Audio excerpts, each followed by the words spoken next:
Le cliquetis des fourchettes et le murmure des conversations emplissaient la salle à manger quand la voix de mon grand-père a tout transpercé comme une lame. « Alors, Chloé » dit-il, ses yeux se plissant en me fixant de l'autre côté de la table en chêne poli. « Comment se passe la vie dans l'appartement que j'ai payé ?» Un silence de mort s'est abattu sur la pièce.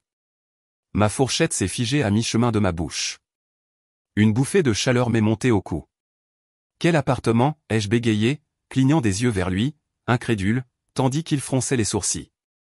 Il a regardé ma mère, d'un air vif, interrogateur, presque accusateur. « Celui sur l'avenue des Platanes. Celui pour lequel j'ai donné de l'argent pour que ma petite fille n'ait pas à lutter. » Tous les regards se sont tournés. Ma sœur, Camille, assise à quelques sièges de là, faisait tourner son verre de vin avec un sourire en coin qu'elle ne prenait pas la peine de cacher. Les lèvres de ma mère se sont pincées, son regard allant de moi à grand-père. J'économise le moindre sou pour le loyer, ai-je chuchoté, la voix brisée, je fais des journées doubles juste pour payer l'électricité. De quel appartement parlez-vous ? La mâchoire de grand-père s'est durcie, sa main agrippant sa canne jusqu'à ce que ses jointures blanchissent. Ne me dis pas que tu ne savais pas. Ne me dis pas que ta mère. Ces mots ont claqué comme le tonnerre tandis que son regard clouait ma mère sur place. Où est mon argent, Sylvie ? Maman s'est agitée sur sa chaise, le sang quittant son visage. Papa, s'il te plaît, pas ici. Nous sommes en train de manger. Camille a laissé échapper un petit rire, faisant semblant de tousser dans sa serviette. Peut-être qu'elle n'a pas besoin d'un appartement. Elle aime sa petite boîte à chaussures au papier peint qui s'écaille. Sa voix dégoulinait de moquerie. Je lui ai lancé un regard si noir qu'il aurait pu briser du verre. Mon cœur battait la chamade. Mon esprit était en plein désarroi. Pendant tout ce temps, 3 ans à me démener, à compter les pièces dans les stations-service, à sauter des repas, pendant que Camille paradait avec ses chaussures de créateur et ses manucures parfaites. Réponds-moi, Sylvie, la voix de grand-père s'est élevée, vibrant de colère et de trahison. Je t'ai donné cet argent pour assurer l'avenir de Chloé. Pourquoi sa sœur vit-elle comme une reine dans l'endroit qui lui était destiné ? La main de ma mère a tremblé en posant sa fourchette. Ses yeux ont finalement croisé les miens, mais il n'y avait aucune excuse en eux, seulement de la culpabilité mêlée de défiance. Camille venait d'obtenir son diplôme, papa. Elle avait besoin de stabilité. Chloé est forte. Elle pouvait se débrouiller seule. J'ai senti quelque chose se briser en moi. Se débrouiller. Ma voix a tremblé mais est devenue plus forte à chaque mot. Vous appelez ça se débrouiller, de sauter des repas ? Vous appelez ça se débrouiller, de travailler 12 heures par jour juste pour payer un appartement minable, pendant que Camille vit dans le confort avec de l'argent qui m'était destiné. La table a vibré quand grand-père a frappé sa main dessus. Incroyable. Tu as volé ta propre fille pour gâter l'autre. Son visage était rouge, sa respiration saccadée. Camille s'est penchée en arrière, souriant d'un air suffisant comme si elle était intouchable. Oh, s'il vous plaît, n'agissez pas comme si elle était une victime. Elle a toujours été dramatique. J'utilise l'appartement et, honnêtement, il me convient mieux. Mes poings se sont serrés sur mes genoux, ma poitrine brûlant d'humiliation et de rage. Je voulais crier, mettre en lumière chaque mensonge. Mais un seul regard sur les mains tremblantes de grand-père et la fureur dans ses yeux m'a dit que ce n'était pas fini. Pas ce soir. Pas ici. Parce que maintenant, la vérité était sortie, et plus rien dans cette famille ne serait jamais pareil. La voix de grand-père Henri a continué de tonner dans mes oreilles longtemps après que les assiettes ont été débarrassées. Mes mains tremblaient tandis que je prenais mon manteau sur le porte-manteau, la poitrine serrée, mon esprit hurlant d'incrédulité. 3 ans. 3 ans à économiser le moindre sou, à rapiécer les trous dans mes chaussures, à mentir à mon propriétaire au sujet de paiement en retard. Et pendant tout ce temps, l'appartement que grand-père avait payé, mon appartement, était utilisé par Camille comme si c'était son royaume personnel. L'air nocturne m'a frappé comme une gifle quand je suis sorti en trombe sur le porche. Mais avant même que je puisse respirer, j'ai entendu des pas traînants. Grand-père suivait, sa canne frappant les planches de bois à chaque pas. Chloé, sa voix s'est brisée, plus douce maintenant, mais non moins féroce. Tu ne savais pas. Je le vois sur ton visage. On t'a fait du tort. Je me suis tourné vers lui, la gorge nouée. Grand-père, je me suis tué à la tâche juste pour m'en sortir. Je pensais que c'était peut-être juste ça, la vie. Mais entendre ce soir. Savoir que maman a tout donné à Camille, tout ce qui m'était destiné. Ma voix s'est étranglée. J'ai l'impression de ne même pas compter. Ses yeux brillaient de douleur. Ne dis jamais ça. Tu comptes plus que n'importe qui dans cette maison en ce moment. Et je ne laisserai pas passer ça. La porte a grincé en s'ouvrant derrière nous. Camille s'est appuyée contre le cadre, son sourire en coin illuminé par la lumière du porche. Oh, allons, grand-père. N'en fais pas un feuilleton. Chloé va bien. Elle a toujours été simple. Elle n'a pas besoin de luxe pour survivre. Je me suis retourné vers elle, la colère brûlant dans ma poitrine. Simple? Tu penses que faire des journées doubles et vivre de nouilles instantanées, c'est bien? Tu as vécu dans le confort avec de l'argent qui n'a jamais été le tien. Elle a haussé les épaules, enroulant une mèche de ses cheveux perfectly coiffés. Peut-être que maman sait simplement en qui il vaut la peine d'investir. Les mots étaient plus tranchants que n'importe quelle lame. J'ai fait un pas en avant, les poings tremblants sur les côtés, mais la canne de grand-père a frappé le porche avec force, m'arrêtant. Sa voix a retenti. Assez. Le sourire en coin de Camille a légèrement vacillé. Demain matin, a dit grand-père, ses yeux rivés sur elle, nous irons à l'avenue des Platanes. Et je visiterai cet appartement moi-même. Si je découvre que le nom de Chloé ne figure pas sur ces papiers, alors je m'assurerai que le monde entier sache ce que toi et ta mère avez fait. Camille a ricané, bien que ses lèvres aient tressailli. Tu n'oserais pas, maman ne te laissera pas faire. Grand-père s'est penché plus près, sa voix basse et mortelle. Mets-moi au défi. Cette nuit-là, j'ai à peine dormi. Chaque craquement dans mon minuscule appartement me rappelait les nuits où je pleurais d'épuisement, les matins où je me traînais au travail le ventre vide. Et maintenant, je savais que ce n'était pas la vie qui était cruelle. C'était ma propre famille. Au lever du soleil, j'étais réveillé, fixant les fissures de mon plafond, la détermination grandissant en moi. Pendant des années, j'avais ravalé l'humiliation, gardé le silence et continué d'avancer. Mais quelque chose en moi avait changé la nuit dernière. Je n'allais plus rester silencieuse. À 9 heures du matin, grand-père est arrivé dans sa vieille Renault. Son visage était dur, empreint de détermination. Je me suis glissé sur le siège passager, les nerfs à vif. « Prête ?» a-t-il demandé. J'ai hoché la tête, même si mes mains tremblaient. Plus que jamais. Nous avons roulé en silence jusqu'à ce que le bâtiment en briques rouges de l'avenue des Platanes se profile à l'horizon. Ma poitrine s'est serrée quand nous nous sommes garés. L'appartement semblait impeccable, avec des volets blancs et des jardinières débordant de fleurs colorées, bien loin de mon studio miteux aux tuyaux rouillés. Et là, à travers la grande baille vitrée, j'ai vu Camille. Elle était allongée sur un canapé en velours, sirotant un café dans une tasse à bord doré comme si elle était née princesse. Mon sang n'a fait qu'un tour. Grand-père a poussé la porte, sa canne frappant le sol carrelé avec autorité. La tête de Camille s'est redressée d'un coup, son visage pâlissant tandis qu'elle se mettait debout en hâte. « Qu'est-ce que vous faites ici ?» a-t-elle sifflé. « Je suis venu voir l'appartement que j'ai payé », a lancé grand-père. Celui qui était destiné à Chloé. Ses lèvres se sont retroussées en un rictus méprisant. Eh bien, trop tard. Maman me l'a déjà donné. Vous ne pouvez rien y changer. Je suis entré, la voix tremblante mais forte. Regarde-moi faire.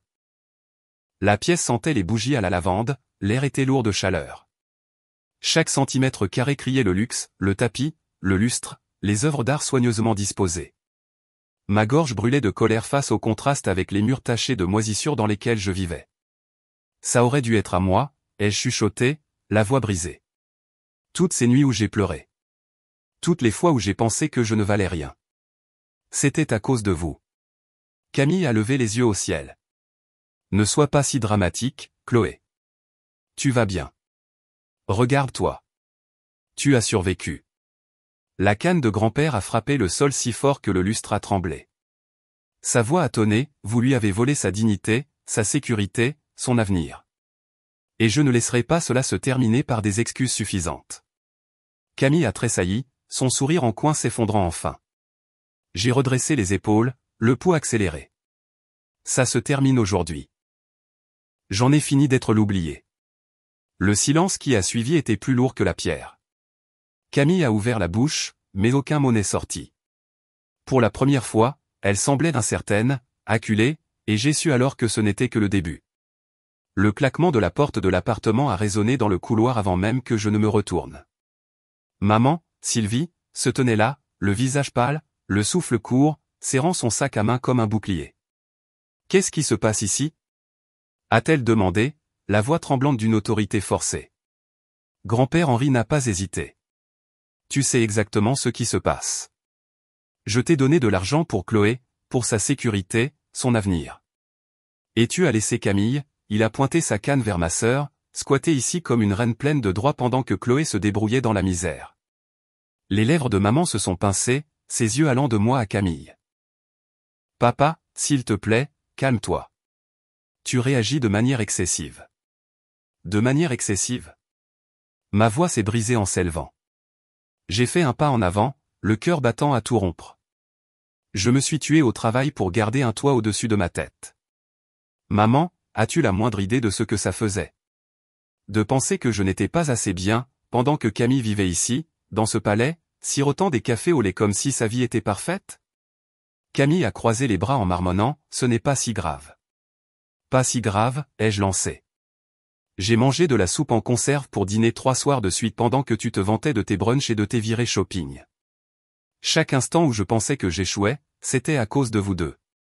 Ma voix s'est brisée en un murmure. Et vous le saviez. Maman a finalement laissé tomber son sac sur le comptoir.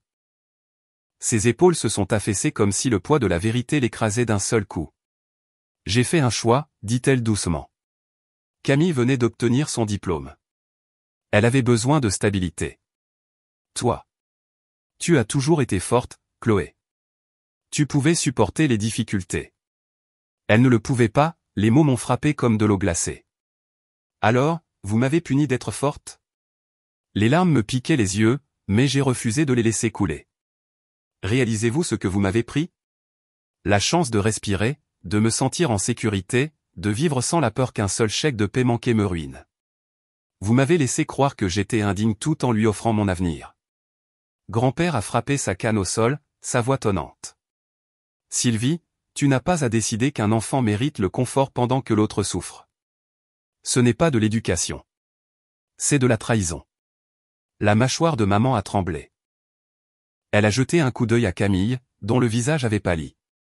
Je voulais seulement ce qu'il y avait de mieux. Pour elle, ai-je coupé sèchement. Jamais pour moi. Ne prétends pas que c'était de l'amour. L'amour ne ressemble pas à ça. Le silence qui a suivi était suffocant. Je pouvais entendre le bourdonnement du réfrigérateur, le faible tic-tac d'une horloge murale. Mon pouls était assourdissant dans mes oreilles. Puis la voix de grand-père a tranché comme une lame. Ça se termine aujourd'hui. Chloé aura ce qui lui était destiné.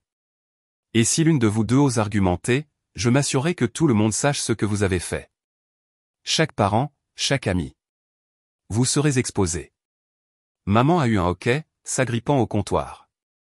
Les lèvres de Camille se sont entr'ouvertes, son arrogance s'effondrant enfin. Grand-père, tu ne ferais pas ça. Mettez-moi au défi, a grogné Henri. Je me suis redressé, mes mains ne tremblaient plus. Pour la première fois, le pouvoir n'était pas entre leurs mains. Il était entre les miennes. Je me suis tourné vers ma mère, ma voix stable, basse et tranchante. Tu m'as toujours dit d'être patiente, que la vie n'était pas juste. Tu avais raison sur une chose. La vie n'est pas juste. Mais aujourd'hui, elle le sera enfin. Le regard sur son visage, la culpabilité, la peur et la prise de conscience naissante que son contrôle lui échappait était quelque chose que je n'oublierai jamais. Parce qu'à ce moment-là, je n'étais plus la fille oubliée. J'étais celle qui réécrivait l'histoire. La tension dans cet appartement était suffocante, comme si l'air lui-même s'était transformé en pierre. Ma mère se tenait figée, s'agrippant au comptoir, les jointures pâles. Camille, autrefois suffisante et intouchable, semblait acculée pour la première fois de sa vie. Et grand-père Henri, la canne fermement plantée, ressemblait à un général sur le point de donner son dernier ordre. J'ai pris une profonde inspiration, mais ma voix est sortie plus forte que je ne l'avais prévu. J'en ai fini de vivre comme un fantôme dans cette famille. Vous avez pris tout ce qui m'était destiné, et vous m'avez laissé croire que je n'étais pas assez bien. Ça se termine maintenant. Les lèvres de maman ont tremblé. Chloé, tu ne comprends pas, non, c'est vous qui ne comprenez pas, ai-je coupé, mes mots aussi tranchants que du verre. J'ai passé des années à m'échiner, me demandant pourquoi je devais me battre pour des miettes pendant que Camille se pavanait dans le confort. Et ce soir, j'ai découvert la vérité. Vous l'avez choisi. Vous avez décidé que ma souffrance était acceptable, tant qu'elle était à l'aise. Camille s'est agitée, mal à l'aise, les bras étroitement croisés. Ce n'est pas comme si tu mourais de faim. Tu as survécu. Honnêtement, ça t'a rendue plus forte. Mon sang n'a fait qu'un tour. Tu penses que la force est une récompense? Tu penses que dormir dans un appartement glacial avec le chauffage coupé forge le caractère? Tu n'as jamais eu à te demander si tu pourrais payer le loyer du mois prochain. Tu n'as jamais pleuré pour des courses que tu ne pouvais pas te permettre. Et tu appelles ça de la force?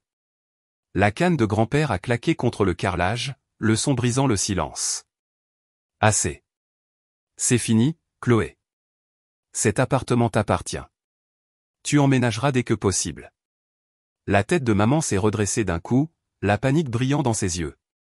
Papa, tu ne peux pas simplement mettre Camille à la porte. Elle a construit sa vie ici. Le regard de Henri était glacial. Elle a construit sa vie sur des mensonges, sur de l'argent volé. Elle partira, ou je m'assurerai que tout le monde sache ce que vous avez toutes les deux fait. La pièce a tremblé sous le poids de ces mots.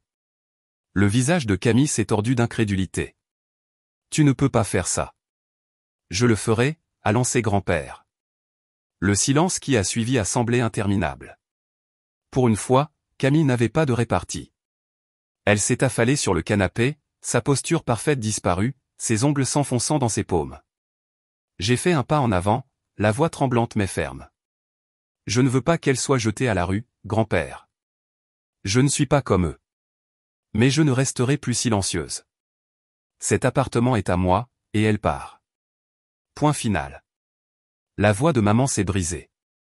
Chloé, s'il te plaît, ne fais pas ça. Tu déchires la famille. J'ai ri amèrement, secouant la tête. C'est moi qui déchire la famille. Vous l'avez déchirée au moment où vous avez décidé qu'une fille méritait tout tandis que l'autre ne méritait rien. N'osez pas me rejeter la faute. Son visage s'est décomposé, le poids de mes mots faisant son chemin. La voix de grand-père était stable, autoritaire. Chloé, tu auras les clés d'ici la fin de la semaine. Je m'en occuperai personnellement. Sylvie, si tu interfères à nouveau, tu auras affaire à moi. Pour la première fois depuis des années, je me suis senti vu, validé. Ma poitrine s'est desserrée, bien que mon cœur soit encore endolori par la trahison. Camille a finalement chuchoté, la voix brisée, ce n'est pas juste. Je me suis tourné vers elle, mon ton sec mais calme. Juste? Tu as vécu de ce qui était à moi pendant que je me débrouillais. Tu n'as pas le droit de parler de justice. Elle a baissé les yeux, silencieuse. Quand grand-père et moi sommes finalement sortis, l'air extérieur semblait différent, plus léger, bien que ma poitrine brûle encore des cicatrices des années que je ne pouvais pas récupérer. Dans la Renault, grand-père a soupiré, la voix lasse. J'aurais dû vérifier plus tôt. J'ai fait confiance à ta mère. Je pensais qu'elle ferait ce qui était juste pour toi. J'ai secoué la tête. Ne te blâme pas. Tu m'as fait un cadeau. Elles l'ont volé. C'est de leur faute. Il a tendu la main, posant une main tremblante sur la mienne. Tu es plus forte que tu ne le penses. Mais tu mérites plus que de la force. Tu mérites la paix. Pour la première fois, je l'ai cru. 2 semaines plus tard, le son des clés cliquetant dans ma main semblait surréaliste alors que je me tenais devant l'appartement de l'avenue des Platanes. Camille avait été forcée de déménager à contre-cœur, avec amertume mais elle était partie. Maman ne m'avait pas parlé depuis cette nuit-là. J'ai poussé la porte, entrant dans l'espace qui aurait dû être le mien depuis le début. La lumière du soleil se déversait sur les planchers polis, chauds et dorés. Ma poitrine s'est serrée, non pas de colère cette fois, mais d'un soulagement silencieux et écrasant. J'ai parcouru chaque pièce, touchant les murs, les meubles, les rebords de fenêtres. Chaque coin murmurait la trahison, mais aussi la possibilité. C'était à moi maintenant, non pas parce qu'on me l'avait donné, mais parce que je m'étais battu pour l'avoir. Je me suis laissé tomber sur le canapé, expirant un souffle que j'avais retenu pendant des années. Mon téléphone a vibré. C'était grand-père. Qu'est-ce que ça fait, a demandé sa voix. J'ai souri à travers mes larmes. C'est comme si je pouvais enfin respirer. Il y a eu une pause, puis sa réponse régulière. Bien. Parce que ce n'est pas seulement un appartement. C'est un rappel. Tu n'es pas oublié. Tu ne l'as jamais été. Et à partir de maintenant, tu ne laisseras plus jamais personne te faire sentir ainsi. J'ai regardé par la fenêtre, la ville vivante au-delà de la vitre. Pour une fois, l'avenir ne ressemblait pas à une punition. Il ressemblait à une promesse. Et alors que j'étais assise là, dans l'appartement qu'on avait failli me voler, je me suis juré une chose, je ne laisserai plus jamais le silence voler ma voix. Parce que parfois, la vengeance n'est pas une question de destruction. C'est une question de reconquérir ce qui vous a toujours appartenu.